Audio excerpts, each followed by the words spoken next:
All right, I want to welcome everyone to this week's meeting of the Clyde Sukeforth Chapter of SABR. I am Bruce McClure, the chapter chair, and we always hold our meetings in conjunction with the Gardner-Waterman Chapter of SABR in Vermont. Dr. Clayton Truder, chair. I want to go to some news and notes from members out there. I'm going to start with Jeff Cohn, who wants to tell us a little bit about his podcast. Jeff, you're up.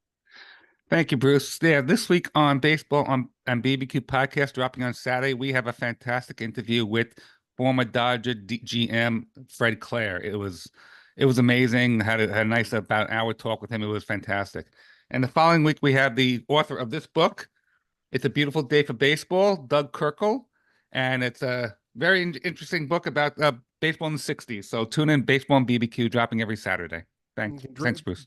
You can grab that in any podcatcher that you've got on Android or Apple products. Now I want to go to a very good friend of mine who I am proud to say is the new chapter chair of the Elysian Fields chapter in New Jersey, my good friend Donna Muscarella, who was in Oakland last week for the funeral dirge, I guess. Donna, what was that like? So I was there for the last 6 games, which worked out well because my Yankees played in 3 of them. So I got to see the Yankees sweep Oakland. Yankee fans traveled amazingly well for this, as did Texas fans. I was really surprised. It was really sad, but at the same time, it was wonderful to see all the people there sharing stories and bringing, multiple generations of families walking into the ballpark together, and people bringing their babies and their, toddlers in with headsets on, noise canceling headphones on, so that they could tell them that they were at their favorite place. And from a fan standpoint, like I said, it was really very sad. People cried, people just sat in their chairs and didn't want to move. But from a standpoint of celebrating and appreciating the players and the franchise, not the ownership, there's a difference. It was really, it was an honor to be a part of that. I still say they don't get to Vegas. I agree. There is a chance, by the way, that they don't even get to Sacramento. Ooh. Apparently, and don't hold me to this because I have not researched it. This is just what numerous staff members there told me. The Players Association has not yet approved playing in Sacramento. I have heard that. Yes. And if in fact that is true, then there is a chance that this team just isn't in transition, but that they're downright homeless. Oh, man. So, to be determined. Oh, brother. Yeah. I mean, Mark Kotsay even said in one of his interviews, this was not, he did speak on the field. I don't know what was televised and what made it out. I tried really hard to stay out of what was being published online because I didn't want to be part of all of the horrible ugliness of ownership. I wanted to keep it from the fan side. But he said in response to a question posed by Jessica Kleinschmidt that he had taken a photo with a gentleman named Gus, who had been a doorman there for the entirety of Kotsay's time there as both a player and a manager. And he said that photo will be up in my new office, wherever that office may be. Now, I don't know if Kotsay's contract is up. I don't know if that was in response to, I have no idea where we're playing next year, but that's what Kotsay said. Welcome to the circus, ladies and gentlemen. Yeah. It's not the good one that Ringling Brothers had. Yeah. Oh, man. I'll tell you what.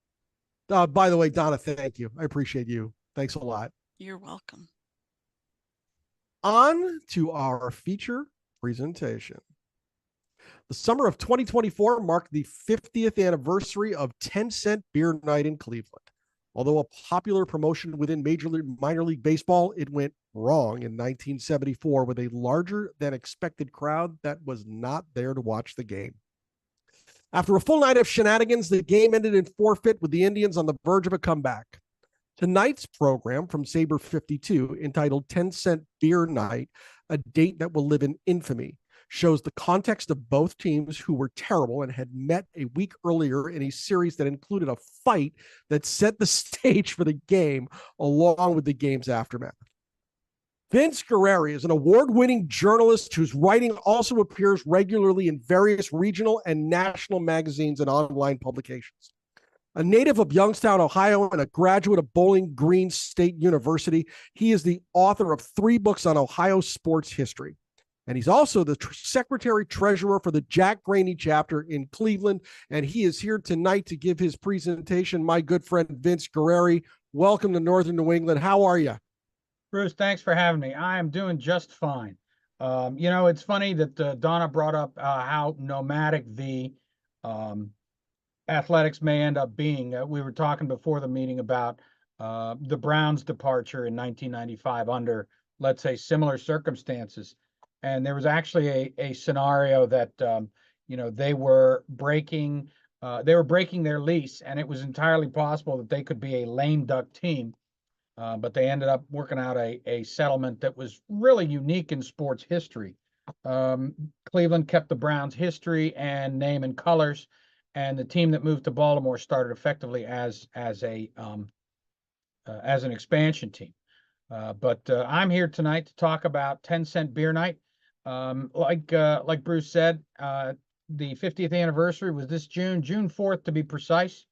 And this kind of all germinated with me writing a feature for the 50th anniversary for Cleveland Magazine. I have just included a link to that in the chat so you can peruse it at your leisure. But I have a PowerPoint presentation directed to this, which I will share forthwith. And we will get this show on the road, and it'll be fantastic.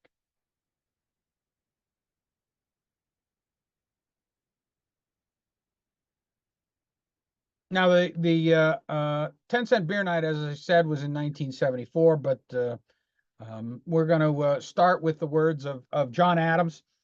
He was one of the guys that I talked to for the story. If you've ever been to an Indians or Guardians game, you have heard him, even if you haven't always seen him. He was the guy with the drum that was out in the outfield at Cleveland Stadium and then at Jacobs/Progressive Field. He started bringing the drum in August of 1973. He was in the ballpark for 10-Cent Beer Night, and he told me down through the years that 720,000 people have told him they were also at 10-Cent Beer Night. The actual crowd was around 25,000. The stadium was built for about 80,000, so that was not a huge crowd, but by the standards of the day, it was enormous. We're going to start in the 1940s. The Cleveland Indians won the 1948 World Series. This picture is actually taken from the day in 1949 when the Indians were mathematically eliminated from pennant contention.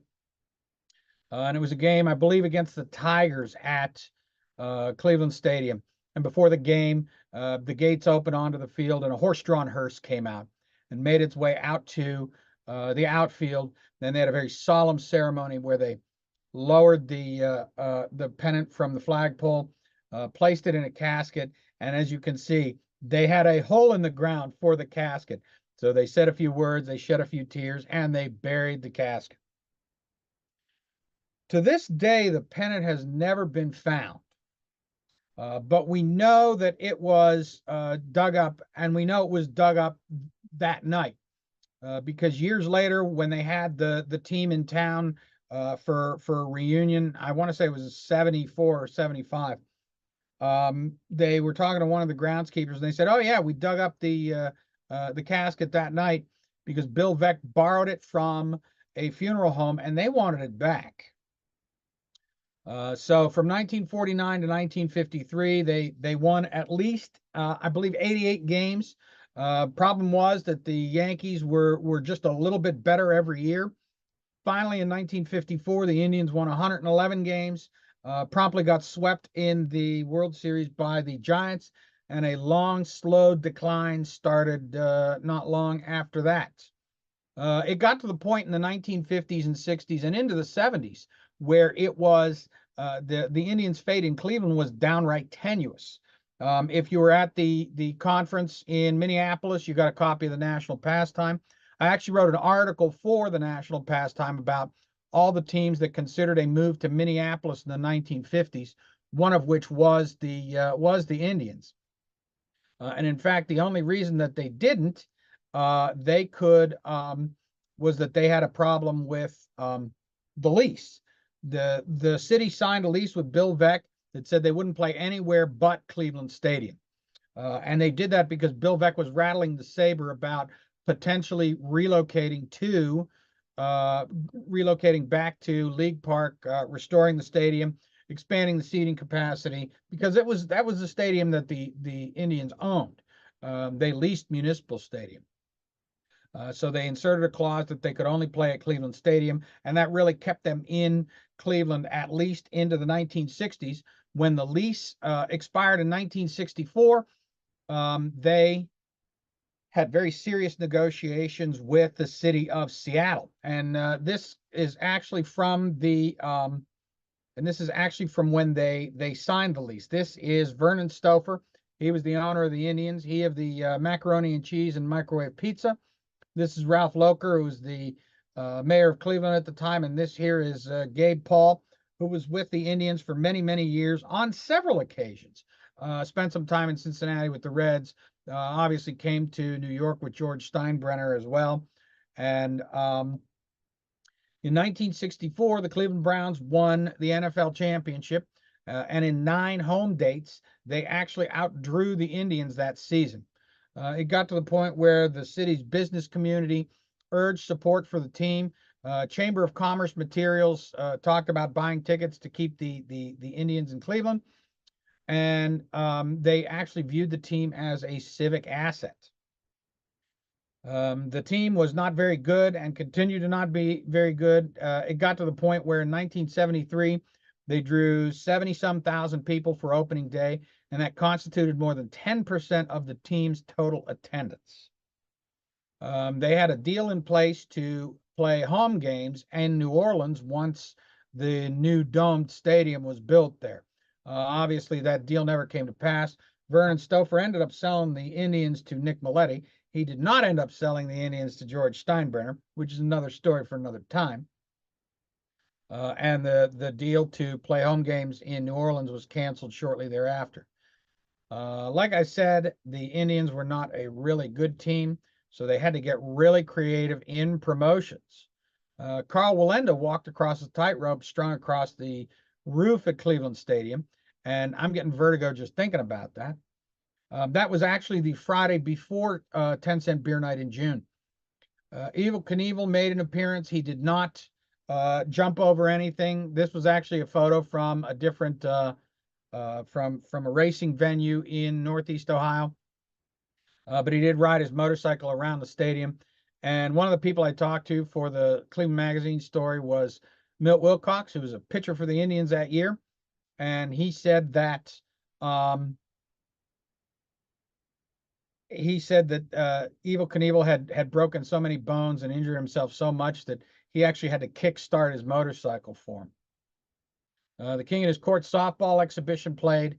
They played, actually, they were scheduled to play the night Dick Bosman ended up throwing his no-hitter, which was in July of 1974. And I talked to Dick Bosman, and he said, yeah, I was a little annoyed that I had to stick around and answer questions about my no-hitter because I was missing the King and His Court. My personal favorite promotion is on Mother's Day in 1971.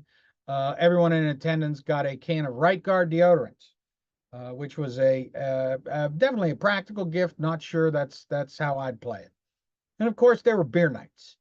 4 were scheduled in 1974, the first of which was going to be June 4th. Now, I want to talk a little about beer in baseball. It is a tradition that goes back almost as long as the game itself. In the 1800s, there was actually a league referred to as the Beer and Whiskey League because it was peopled with ruffians who would partake of strong drink. In the 1900s, the ballpark menu really got standardized by a guy by the name of Harry Stevens, who is from, well, he's from England, but he ended up not far from here in Niles, Ohio. There's actually a park named for him there, and they have a festival for him every summer. But he got the concession job for a lot of the National League teams.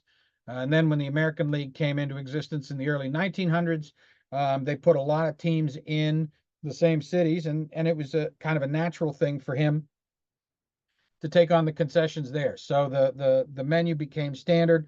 Hot dogs, peanuts. When Harry Stevens died, one of his obituaries said that that he parlayed a bag of peanuts into $1 million fortune. Ice cream, pop, and of course beer. Bill Veeck had people coming to the ballpark just for beer. We got an ad here from Blatz. Bill Veeck was, before he owned the Indians in the late 1940s, he owned the Milwaukee Brewers when they were a minor league team. And he had an agreement in place with Miller to provide beer at the ballpark. And at the time, Blatz and Schlitz were the big brewers in Milwaukee. Miller was actually a distant third. It was wartime, so there was rationing. And people ended up coming to the ballpark just for the beer because it was the only place in town that you could get it. Bill Veeck tells the story in his Hustler's Handbook.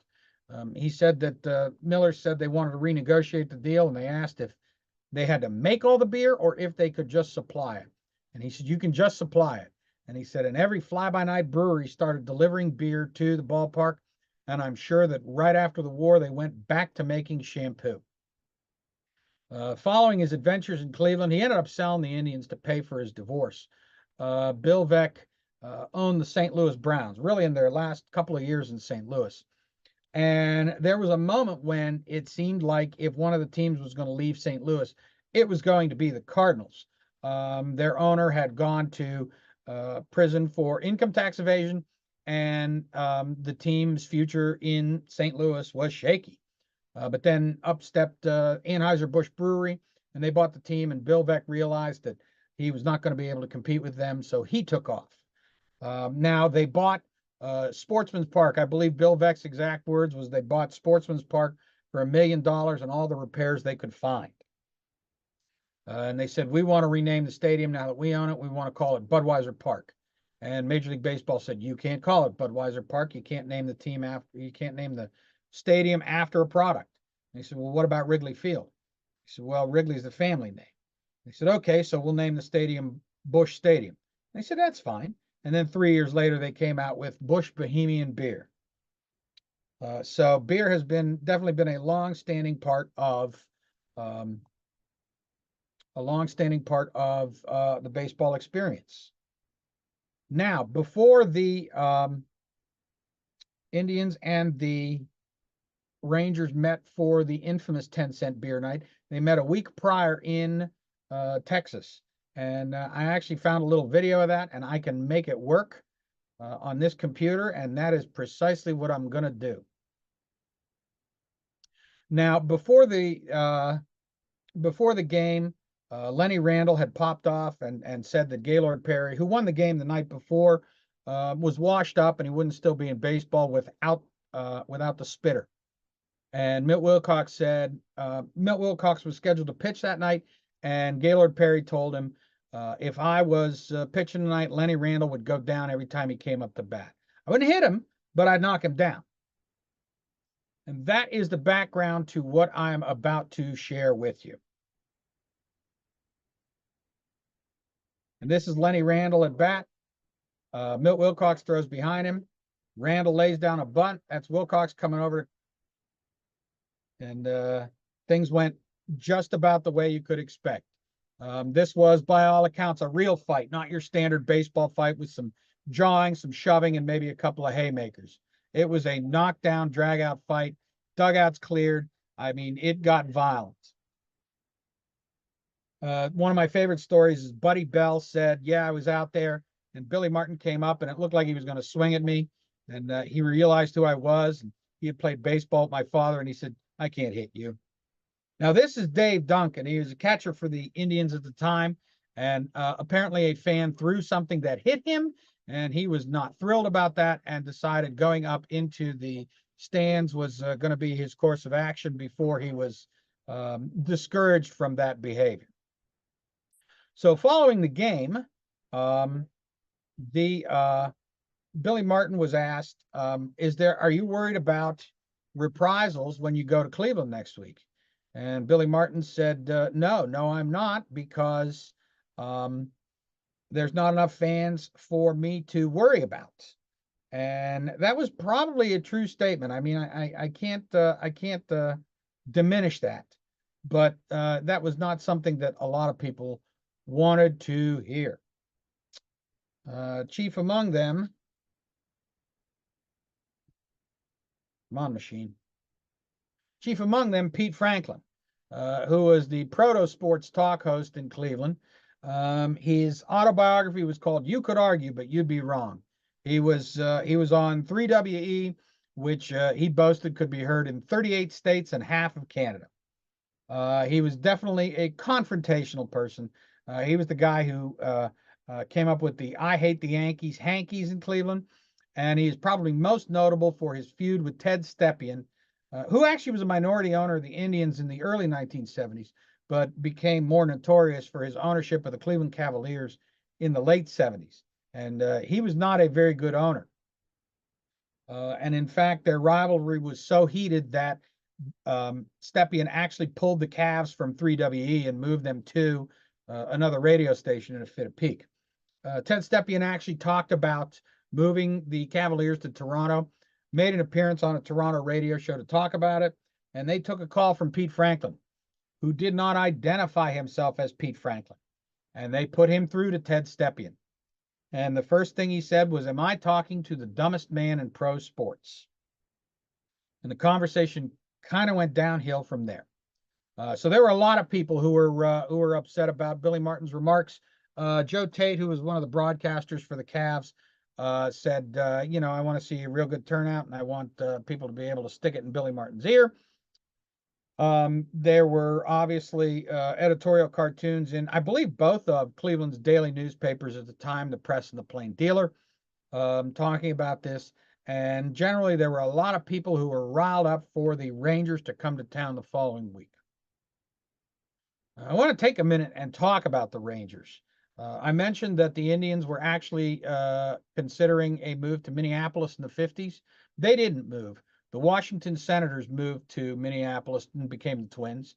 They were replaced with an expansion team who became the second Washington Senators, because baseball decided that they wanted to have a team where Congress and the president could go to the ballpark and have photo ops. Because if they were not able to do that, they would start thinking about things like, why does baseball have a reserve clause and an antitrust exemption? The Senators were bought by Bob Short, who had no real tie to the Washington area, and he ended up moving the team to Dallas. That move was met with some displeasure and a forfeit. There were actually 3 forfeits in the 1970s that involved essentially fan riots on the field, and this was the first of them. The Rangers were not a great team either. Mike Shropshire covered the team for the Fort Worth Star-Telegram, and the book he wrote about the Rangers was called Seasons in Hell. Their manager, when they moved to Texas, was Ted Williams. They hired Ted Williams in 1969. He was actually manager of the year that year. Had a pretty good year with Washington. By the time they moved to Texas, he was totally checked out. He left. They hired Whitey Herzog. Whitey was kind of annoyed that he got passed over when Gil Hodges died. Whitey was a coach with the Mets, and Yogi Berra was hired to replace Gil Hodges. So Whitey Herzog left and took the Rangers job. And then all of a sudden, Billy Martin came available. Billy Martin was regarded as a brilliant tactician. One of the people I talked to for this story was Mike Hargrove, and he just raved about Billy Martin, about how smart he was, about how he seemed to be 3 steps ahead of everybody else on the field, and all he wanted from you was to bust your ass for him. But Billy Martin had an alarming tendency to wear out his welcome everywhere he went. His first managing job, was with the Minnesota Twins in 1969. They won the division, and he got fired shortly thereafter because he wore out his welcome. He ended up in Detroit, won a division there, got fired shortly thereafter because he couldn't stop getting in fights with people at Lindell AC or people on the team. And Bob Short famously said, "I would fire my grandmother for a chance to hire Billy Martin," which prompted Whitey Herzog to say, "Well, I guess I'm grandma." So Billy Martin got hired as the manager of the Texas Rangers, and he was always, let's say, combustible. So we have this game on the 4th of June. It was against a team where there was some bad blood. The bad blood was being encouraged by local media in Cleveland. If you're one of the people who believe in that kind of thing, it was a full moon. It was the beginning of June, so school was letting out for the year. So you had a lot of people who didn't have anywhere else to go the next day. And of course, beer was 10 cents. This picture is of Billy Martin blowing kisses to the fans before the game even started. Mike Shropshire said it was a stew of alcohol, adrenaline, and testosterone. Things started out relatively innocuously, at least compared to what would come later. As you can see, this was a streaker on the field, one of several that particular evening. This guy was in such a hurry, he didn't have time to get both of his socks off. There was a lot of gratuitous nudity involved in the game. There were stories of a father and son that ran out to second base between innings and mooned the crowd. There were several streakers that night. At least one woman came down onto the field and tried to kiss one of the umpires. And it was all kinds of drunken shenanigans. There was a lot of people running on the field. It was described to me by several people. They said between the first time between innings, there were about 5 people that ran from foul pole to foul pole. And then at the next inning break, there was about 15 people that ran from foul pole to foul pole. Then the next inning break, it was about 50 from foul pole to foul pole. And then all of a sudden, you were getting dozens of people running out from foul pole to foul pole between innings. The crowd got drunker and rowdier, and things got a little more out of hand. Players' wives and girlfriends were kind of shepherded out of the stadium in about the 6th inning. Fans were throwing firecrackers onto the field and in some instances into the dugout. I don't know if you guys have ever actually been to Cleveland Stadium, but they did not have a bullpen per se. The warm-up mounds were actually right next to the dugouts. And it got to a point where they couldn't warm up on the warm-up mounds if they were bringing in relief pitchers. And everybody brought in a couple of relief pitchers in this particular game. They had to go up onto the mound and warm up. Mike Hargrove was playing first base for the Rangers. He was a rookie that year. He said later on, "Yeah, that was my first trip to Cleveland, and they did not make a good impression on me." But he said while he was playing first base, somebody threw a gallon jug of Thunderbird wine onto the field. And he said he kicked it over to the edge of the field and hoped that one of the grounds crew would get it up. And he said, "I was really worried because I realized that a fan had taken it back and I was scared I was going to see it again." In the meantime, a pretty good game was developing. The Rangers were leading 5-3 in the 6th inning, or 5-3 going into the 9th. They were leading 5-1 in the 6th inning. Ken Aspermani was the manager of the Indians. He sent up 3 straight pinch hitters. They all got hits. All of a sudden, it is a tie game in the bottom of the 9th.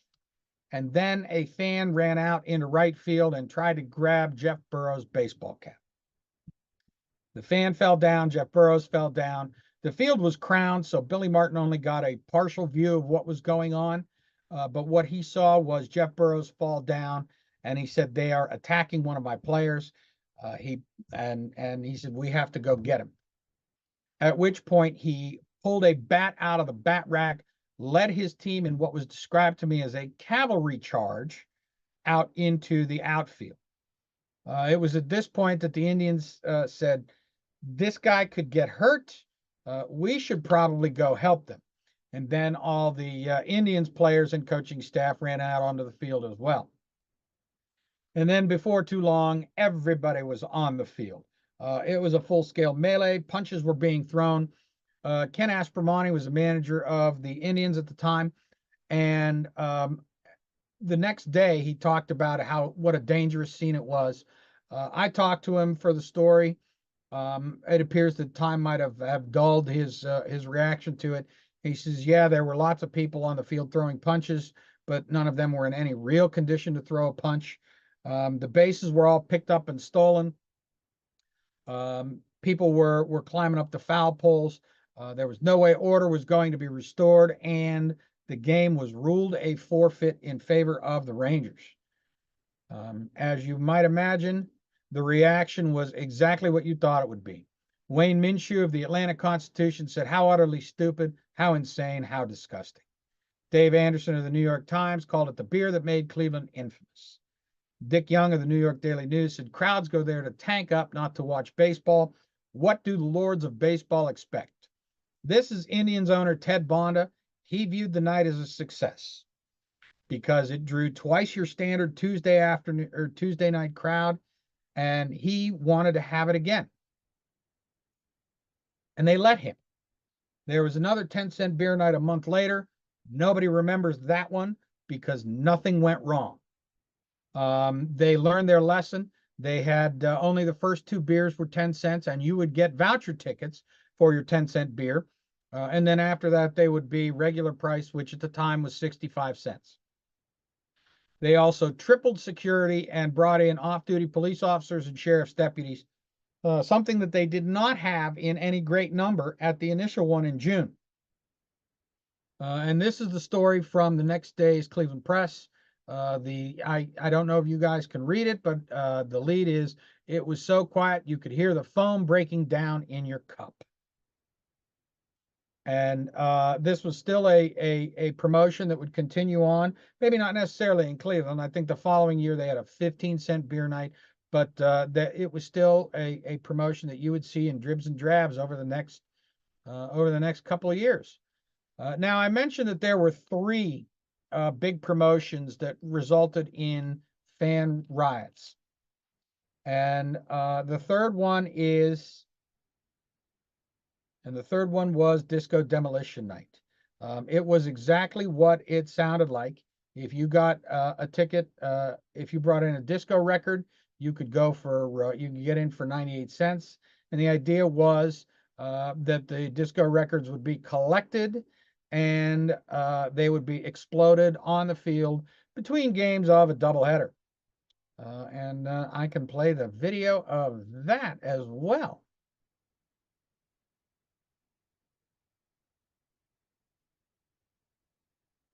After the first game, the trade of disco records exploded as planned. What happened next was not planned. Thousands of fans immediately rushed the field. Some lit fires. The batting cage was destroyed. The field badly damaged. Multiple fights broke out. Beck got on the PA and pleaded for the fans to return to their seats. They didn't. 39 people were arrested. The umpires declared the field unplayable and called off the second game. Now, one of the people I talked to, like I said, for disco or for 10-cent beer night was Milt Wilcox, who was supposed to start the second game of the doubleheader for Disco Demolition Night for the Tigers, who was the opponent at the time. And he said, I don't know what they used for that explosion, but they used too much of it. He said the concussion from the blast almost knocked him down. Now, 10-cent beer night, the crowd was 25,000 in a stadium built for 80,000. The crowd was estimated at Disco Demolition Night between 50,000 and 60,000, and there were accounts that there were still thousands more trying to get in. I've heard stories that the turnstiles actually spun off their stands because so many people wanted to get in during the game. But Like Bruce Springsteen said, someday we'll look back on this and it will all seem funny. The 10-cent beer night started to take on mythical significance. It was all part of the great narrative of Cleveland in the 1970s, summed up by a very popular T-shirt that said, "Cleveland, you've got to be tough." Tim Russert later bragged about being there. He was a student at, I believe he was at Marshall Law School at the time, and his exact words were, "I went to the game with $2. You can do the math." Drew Carey said one of his friends was there, got hit in the head with a beer bottle, and bragged about it for years. And then T-shirts started being sold. This was the 50th anniversary edition that came out this year from Homage. I had to buy a pair for my in-laws, whom I don't think have ever been to a Cleveland baseball game in their lives. But it was, I talked to the founder of Homage for the story, and he said early on, we didn't have licenses for any of the teams. So what we would do is we would pick out moments like this, like 10-cent beer night, like the Pine Tar game between the Yankees and the Royals, or the Bean Brawl between the Braves and the Padres, and make shirts from that fans would be able to recognize. There was a little bit of fan service at play as well that would allow them to, get some real credibility with it. And obviously, this was 15 years ago, and they're still selling 10-cent beer night T-shirts. That is but one of the weird moments in Cleveland sports that is in my book of the same name. It is the longest book I've ever written, but that is the extent of my presentation. And I will happily entertain any questions you might have. If you would like to ask a question of our presenter, Jack Graney, tonight, go down to the bottom of the screen and hit the react button, and then you will see raise hand. Click raise hand, and you are in line to ask your question, and Jeff Cohen knows what to do. Jeff, unmute, my friend. You are up. Thank you very much, Bruce, and great presentation, Vince. I just want, my only question is, did the commissioner do anything during this time? I mean, I know the game was forfeited, but did they have any other repercussions for the Indians during that time? No, actually, there really wasn't. The one big change is it got to the point this was when they decided that all promotions were not the exclusive domain of the team. They had to get league approval for any promotion that happened after this. Thank you. They didn't need league approval for a promotion until 1974. Well, really? No, I mean, promotions were still relatively novel. I mean, you didn't have a whole lot of giveaways, I think, until the 60s. That just strikes me as nuts, because they're just looking at 8, 10, 12 owners saying, yeah, you guys know what to do. And I'm not sure many of them did. Gosh. Oh, who else has questions for Vince Guerrieri this evening? I want to ask him about the book as well. Okay. Tell me a little bit about that book, where it can be obtained, and what's on the pages. Sure. The book is Weird Moments in Cleveland Sports. It is out through Gray Publishing. I've just put their link in the chat. So in Perfect. case you are so inclined, it is available at all of the usual suspects as well: Barnes & Noble, Amazon, Books A Million, whatever. And as the title indicates, it is Weird Moments in Cleveland Sports, basically from the 1800s to the present. One of the ones I talk about, which has obviously gotten a lot of play in the last 4 months or so, is the Cleveland Spiders of 1899. And the White Sox gave them a run for their money for a while, but they still reigned supreme as the worst team ever in Major League Baseball. They went an astounding 20-134. What is really remarkable to me is 101 of those losses were on the road. Now, then as now, what happened is a team had the same number of road games as home games, but the Spiders were so bad that teams were saying, we are not coming to Cleveland because we can't recoup our travel expenses. They were actually referred to in some press coverage as the Exiles for that reason, because they kept going on the road. Oh Lord, the Cleveland Exiles. I can see it now. Oh no. Well, there's an old saying in baseball: wait till next year. I don't think the Sox are going to improve. I hate to say. I mean, I don't know what to tell you. It is I feel like we ran out of superlatives to talk about how terrible that team is. Right? I mean, it was unfathomable to watch, and I actually tuned into that White Sox game when they lost 120 because I mean, Chicago SABR is gonna strangle me in Dallas next year, but I'm like, you guys are this close, you got to do this now, and just to watch that team play 2 games, lost 120 and 121, and I'm saying, I could start for these guys. Holy moly, the brainless errors and I now know what it was like to watch the 62 Mets. That's all I can say. I mean, really, I'm a little young for that, but let's go to my friend Gary Joklin. Gary, how are you? Oh, pretty good here in Beaverton, Oregon. You're up. Hey, I was curious about the tale of the tape and trying to put this 10-cent beer night into perspective, like comparing it to the Pistons' Malice in the Palace. At the 10-cent beer night, how many arrests were there? How many injuries were there? Suspensions? What happened? Well, there were no suspensions, basically because I feel like everybody realized that the teams were acting, out of regard for their own safety. Because the contemporary coverage the next day indicated that they actually were concerned for their well-being, and in the case of the Indians, they were concerned for the opposing team's well-being. 9 people were arrested. I couldn't tell you about the disposition of any of the charges. Fortunately, nobody was really seriously injured. There's actually a fairly famous picture of Tom Hilgendorf, who was a relief pitcher for the Indians at the time, actually bleeding from a head wound because somebody threw something that hit him.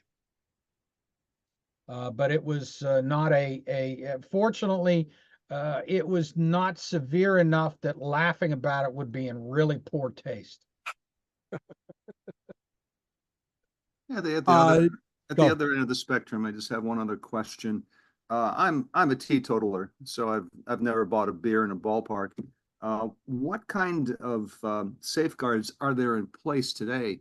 I've heard, say, for example, I think 7th inning is when beers are last sold. What kinds of safeguards are there in place today? Well, and that's a real big one. Obviously it is. I would say that drinking in general is taken far more seriously than it was taken in the 1970s. Obviously, DUIs are treated with far more severity now than they were then. But there are safeguards in place. There are usually you can't usually buy. They usually cap how many beers you can buy in one trip to the concession stand.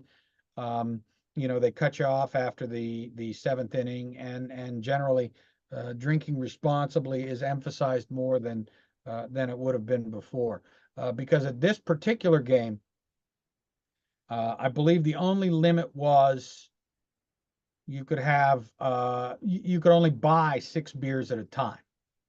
And unfortunately, there were some instances, like they parked the beer trucks out in the outfield. And there were some instances where they were overrun. And it sounded like some of them became self-serve. Self-serve? I just processed that. Self-serve? Yes. Oh man. Like nobody, there was the sales staff were overwhelmed and ran off, and people were kind of left to their own devices. Oh my gosh. Holy moly. Yeah, they have the limits on how many beers you can buy at a trip to the concession. In some ballparks, I think it's 2. It's lower than 6 now. It's far fewer than 6 now, that's for sure. But what grabs me is, and I'm a teetotaler as well, the cups for beer just keep getting bigger. I What do I know? Joe Ross, you're up. Joe, how you doing? Okay, thank you. I got several things. First, Vince, great presentation. I loved it. Thank you. And I do thank you for being here, as a matter of fact. The second has nothing to do with this, but I do have to, or want to, give a public thank you to Bruce and Molly for the in-person meeting of last week. They did a hell of a job, and Bruce, thank you very much. We appreciate that. Wonderfully. We appreciate that. And I think everybody should know that you did it wonderfully.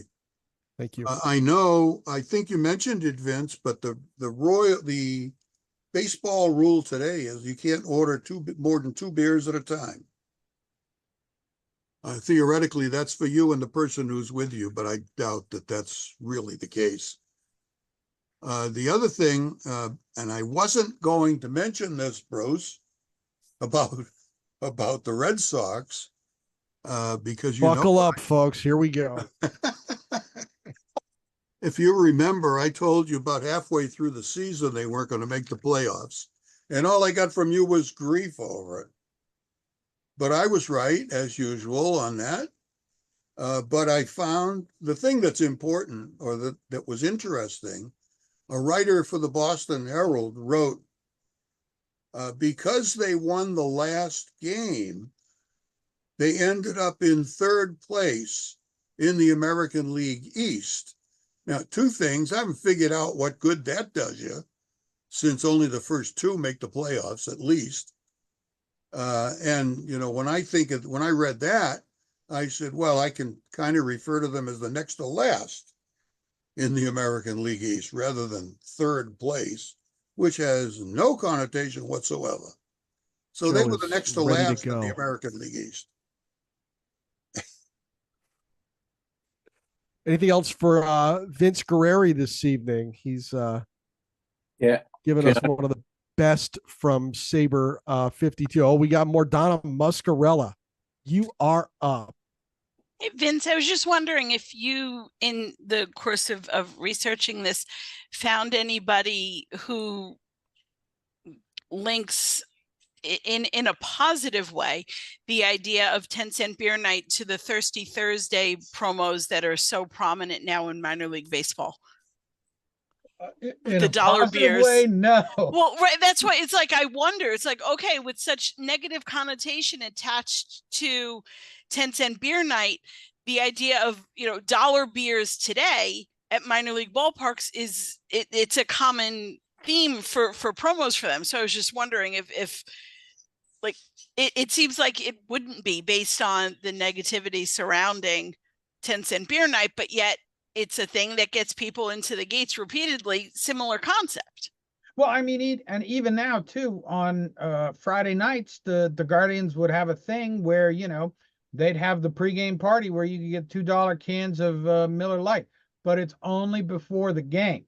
You can only buy 2 at a time, and you can only get them before the game. So, that's that kind of backstops any real shenanigans. Yeah. Although one of the things that I neglected to mention is it sounded like there were many, many controlled substances the night of 10-cent beer night.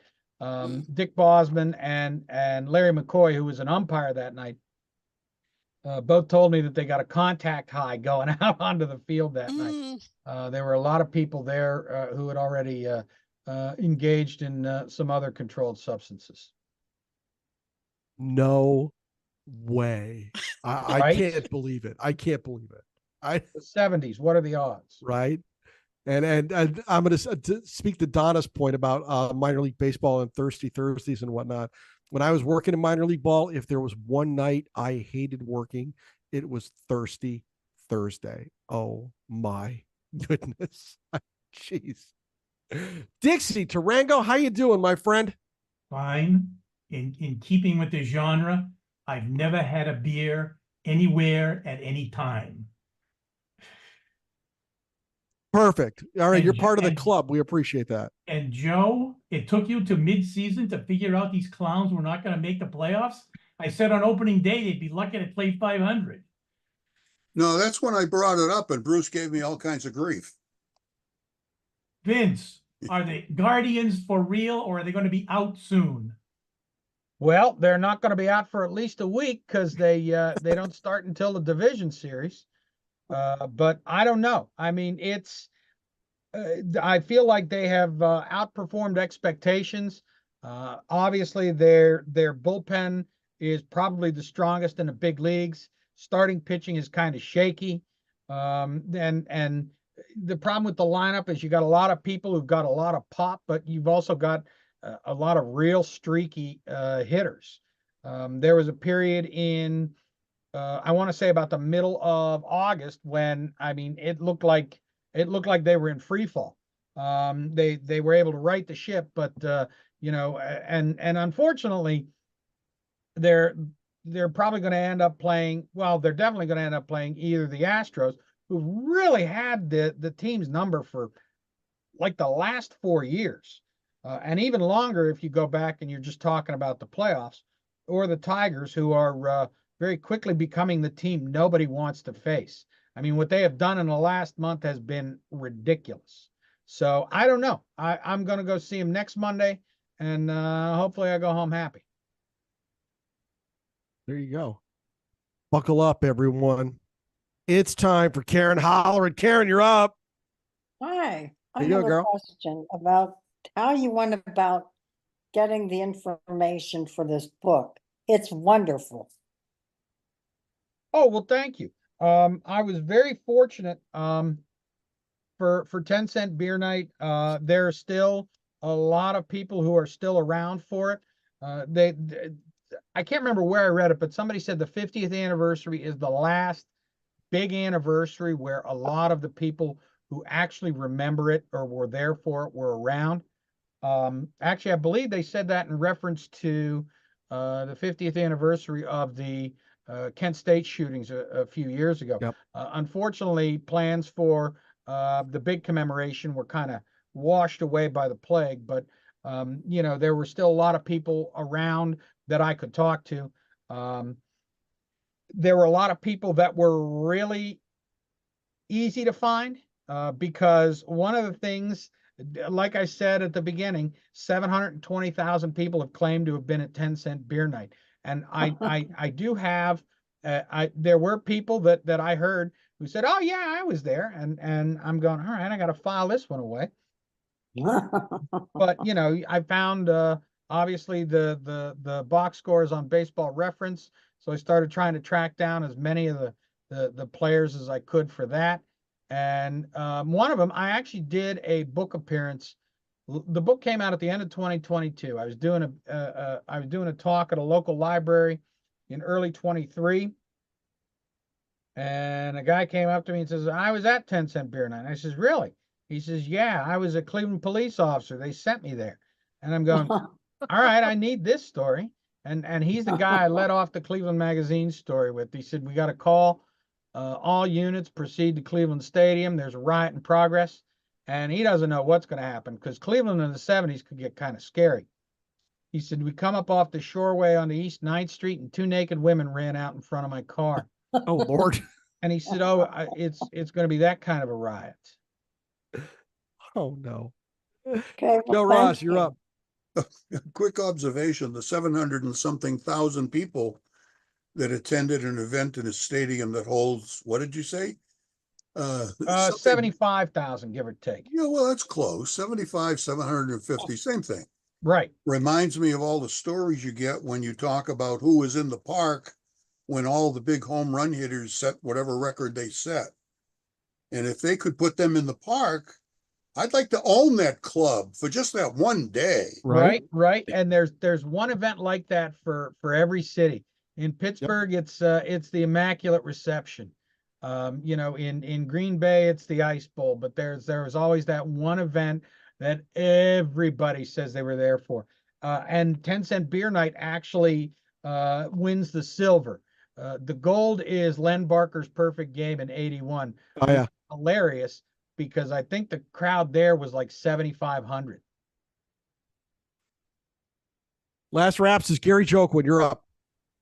Yeah, this is just a fun thought. Honestly, when I heard that they'd been renamed to the Guardians, I thought the name was kind of lame. But it just occurred to me, has Cleveland hosted any Guardians of the Galaxy promo nights? It's something I might go to. Honestly, I don't know.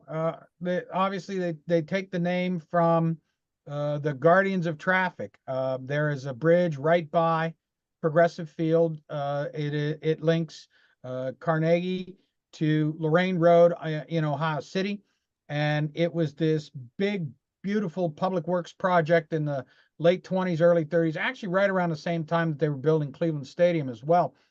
And they have these great Art Deco pylons that have come to be called the Guardians of Traffic, and that is the inspiration for the team name. And if you watch the opening scene of the movie Major League with Charlie Sheen, you can see those. That is true. Dixie's sliding into home real quick here. Dixie, you're up. You're muted. You're muted, Dix. Sorry. But actually, while we're talking about Major League and those opening credits, you can also see the church with the onion domes where they had the wedding at the beginning of the Deer Hunter. Oh, yeah, that's right. Yeah. Dixie's unmuted. Go. Vince, is there anything going on at League Park now? Actually, yes. League Park was turned over to the city. They tore down pretty much the entirety of the stadium except for the one building at the corner of East 66 and Lexington. They finally restored it. About 10 years ago, it reopened. It is an artificial turf field with the same dimensions and configuration as when the Indians played there. You can actually rent it for games. They'll have high school games there. They'll have college games there. They'll have rec league games there. But the building at the corner of East 66 and Lexington is the home of the Baseball Heritage Museum, which is a really interesting collection of memorabilia related to Cleveland baseball, not just the Indians, but also Negro leagues and sandlot baseball and things like that. Because Cleveland was a really big center for sandlot baseball. All right, one more. Molly, you're up. I just wanted to check with Paul. Paul, did you try to ask a question earlier, or did I mishear you? Paul, you're on mute. You've got to unmute yourself before you speak. Bottom left. Oh, it's back. I muted and unmuted and whatever. I wanted to ask Vince kind of an opinion question. I don't know whether, because I haven't read the book yet, but the question is along the lines of Billy Martin. I mean, Martin has been known over the years as a very volatile person. And I'm wondering, Vince, if he doesn't pick up the bat and lead the charge out to rescue Burroughs, do you think that if he didn't do that, that thing wouldn't have escalated as much as it already had, or was it immaterial on what Martin did? That is a really good question. And I'll tell you what, I talked to at least one person who worked for the Indians who said Billy Martin knew exactly what he was doing. That there were people who said he did that because he knew that they were going to lose that game. And he kind of hoped that, by doing that one way or another, that result would change. Yeah. Interesting. I talked to Mike Kilkenny, who pitched in the major leagues and was with the Tigers when Martin was the manager, and Kilkenny now has passed away. But I asked him about playing with the Tigers under Martin, and he said, I disliked the man. You can say everything you want about what a brilliant tactician was, but he wanted to call the pitches. The pitchers did not like him in Detroit. Mm-hmm. And I refused to go. Well, he ended up getting in a fight with one of them. That's right. And he said, I got traded the next day. He said, when I came to the ballpark, all my clothes was sitting right outside the stadium where the ball players come into the parking lot. He said he wouldn't even allow me back into the ballpark. He said, so I never liked the man. I don't think he was as great a technician as people think he is. But, that's just one guy. But no, I just wondered. But I appreciate. He was one of those guys. Like I said, he always wore out his welcome, and it really sounded like there was he had a shtick that would grow thin very quickly. Like, you know, it seemed like he was the Tigers and the Twins got rid of him, you know, probably right before things would have went downhill. Obviously, he was with the Yankees, what, 5 times? And you know, he was only in Texas for a couple of years as well. But it was, you know, and obviously Billy Ball, I mean, he wore out his entire starting pitching rotation in Oakland. So, you know, I feel like there's something to what he said, but he was one of those guys that in a short term would get results. Yeah, I imagine he was difficult to play with, and you know, maybe we could parallel him with Leo Durocher, because Durocher was very difficult to play with too.